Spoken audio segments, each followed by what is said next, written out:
igra nisem razdeljena na igralce, ampak so tudi mapperji. To je tisti, ki delajo danske mape.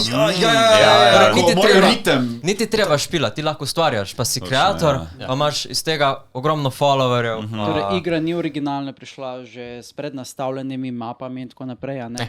Rečete mape, igralci, ampak ustvarjajo pa dejansko igralci, igralci sproti ustvarjajo tudi nove mape, kjer lahko in nove glasbe dodajo noter v igro, zato se igra v bistvu nikoli ne konča, vedno se razvija. V bistvu imam tukaj eno vprašanje. To je v bistvu bolj kot ne grinding igra?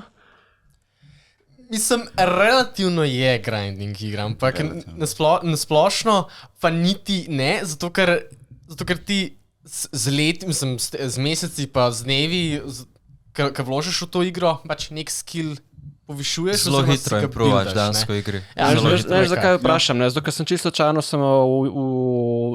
Google vprašal, kaj je v bistvu OSO, ne? In me je vrgel na igro iz 2005, OSO Tatakae, ki je v bistvu iz Nintendo DS-a, ne? In sem šel pogledat, kakšen je v bistvu playing te igre, ne? In je v bistvu story-based. In pa sem se sprašal, v bistvu, so te OSO novejše isto story-based, ali v bistvu res samo pač tako, da je ritemsko nažigaš?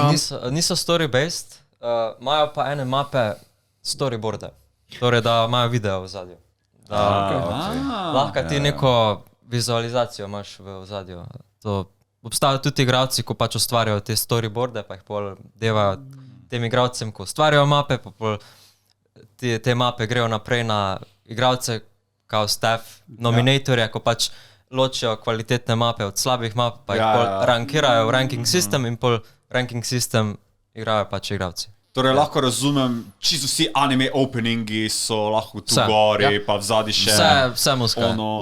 Praktično vse, kar je od muske, je lahko tudi kakšen, je lahko kdorkoli, ki je v tem, naprimer, communityju, oziroma, če hoče vložiti, lahko ali igra, lahko kreira mape, kreira same te storyboarde, kot je si rekel menu.